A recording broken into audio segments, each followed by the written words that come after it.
تو ایک خطے کے اندر جو اتنی جگہ اپنی ایمیننٹ بنانا چاہ رہا تھا, سب سے بڑا بننا چاہ رہا تھا, اس کو کیا ہوا کہ وہ بالکل ہمارے برابر آج دیکھا جا رہا ہے, اور یہ کہا جا رہا ہے کہ دونوں ایک پائے کی ایک برابر کی چیزیں ہیں.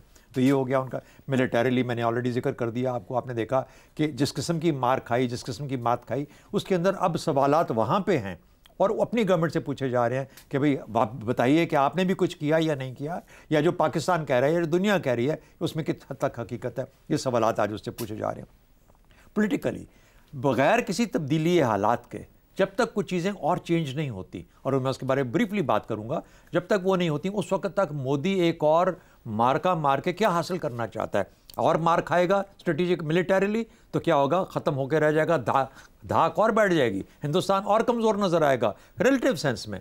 نہ معیشت کمزور ہوگی نہ ویسے, لیکن ریلیٹیو سینس میں دنیا کی پرسیپشن میں ایک برابر کا یا ہم سے بھی شاید نیچے کا ملک دیکھا جائے گا. تو بہت بڑی اس کے لیے یہ جسے کہتے ہیں کہ ایک لاس ہوگا اگر اس قسم کی سچویشن آتی ہے.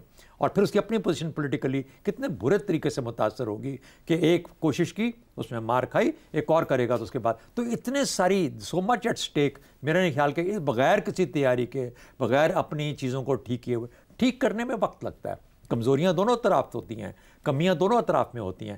فرق یہ ہوتا ہے کہ اس دن کس نے اپنی جو اویلیبل ریسورسز تھیں اس کو بہتر طور پہ استعمال کیا. سر قطع کلامی کے بعد ایک بات پوچھنا چاہوں گی. آپ نے ملیٹریلی بار بار بات کی ہے, بھارتی فوج نے انپٹ تو دیا ہوگا جب آپ یہاں کہہ رہے ہیں کہ نقصان ہوا ان کا, تو اس جو بھی انپٹ ہوگا آپ بہتر طور پر سمجھ سکتے ہیں اسٹریٹجیکلی یا ملیٹریلی ان کا کتنا نقصان ہوا ہے, اور وہاں سے اٹھنے کے لیے آپ جب تیاری کی بات کر رہے ہیں کہ کوئی وقت لمٹ تو ہے کہ ان کو وہ درکار ہوگا کہ وہ پھر سے ایک بڑا اگر کوئی جنگ کرنا چاہتے ہیں, بات کرنا چاہتے ہیں, تو وہ وقت یا وہ سپین کیا ہے کہ اتنی جلدی تیاری ہو سکتی ہے؟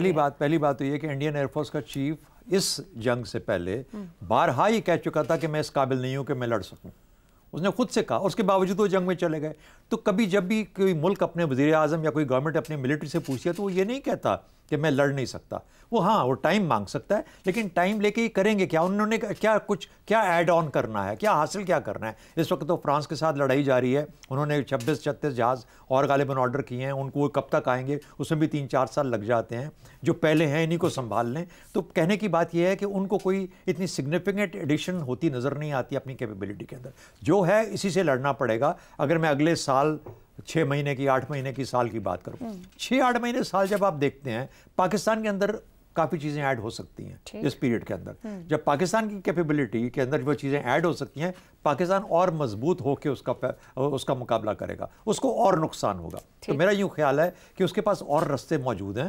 دہشت گردی ہے, پانی کا مسئلہ ہے, فیٹف ہے, یہ جو ہوتا ہے نا جو ڈپلومیٹک اور دہشت گردی والی چیزوں کو استعمال کرتے ہوئے, ان کو استعمال کرتے ہوئے پاکستان کے لیے مشکلات کھڑی کر سکتا ہے. پانی کے معاملے پہ کر سکتا ہے. دشمن ہے, اس نے کوئی بھی رنگ لینا ہے, کوئی رستہ اپنانا ہے آپ کو تکلیف پہنچانے کے لیے.